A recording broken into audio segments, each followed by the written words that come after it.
On this feast of the precious blood, I'm reflecting on the rich imagery of blood in our culture, in our religion, in our spirituality. It goes way back in the Old Testament, the blood of Abel crying out from the soil to God because Cain had killed him, crying out for justice.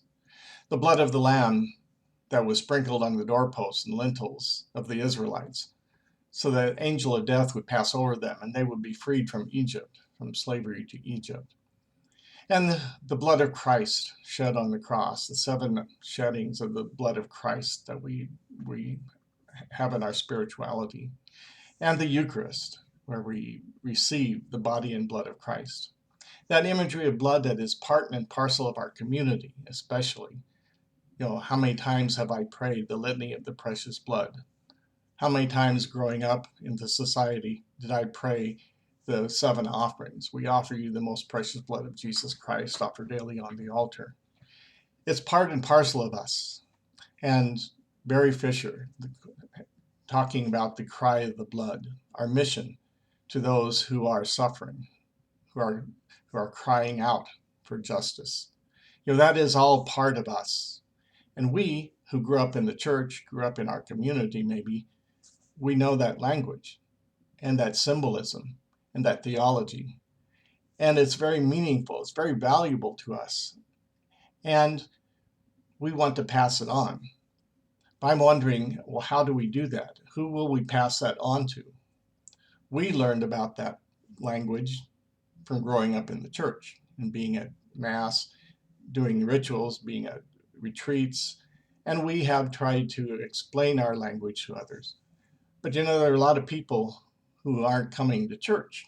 They're not participating in organized religion, in retreats, in Mass. So how do they understand? How do they know our language? How can we teach them our language? How many times have you heard someone say, when you say you are part of the precious blood, they might say, are you a blood donor organization? Or how many people under 50 have you heard talk about church feast days, let alone the feast day of the precious blood?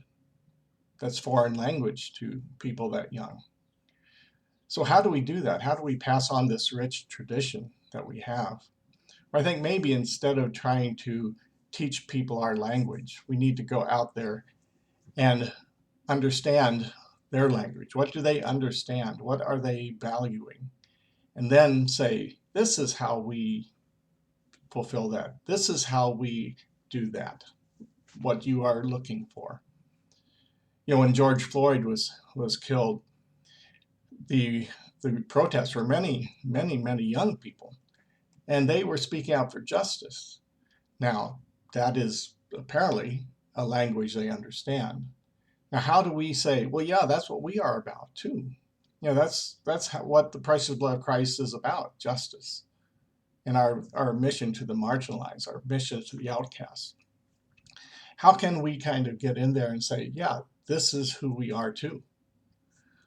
Or there are many people who are, the younger people they're very active, motivated for justice, for fairness. And how do we say, this is who we are? Reconciliation, our charism. That is, if we can translate that into people's experience of relationship, then we start making sense to them. But we can't just, I don't think, sit back and say, well, this is our language, understand it or not.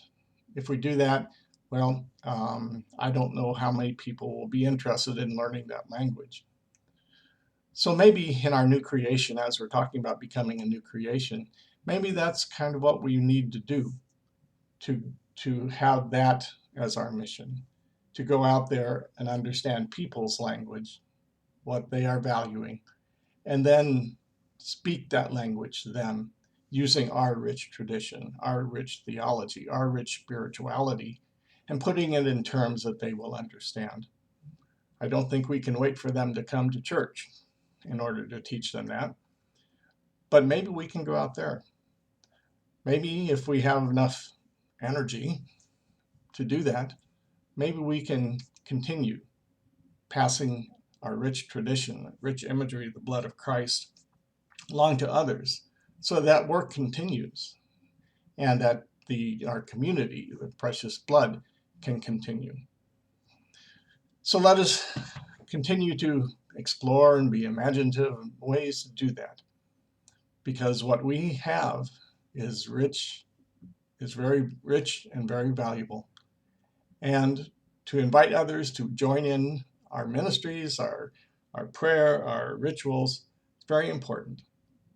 So let us do that work. Let us tap into our imaginations and do what we need to do to make sure that the precious blood of Christ, that and all that means, is passed on to future generations.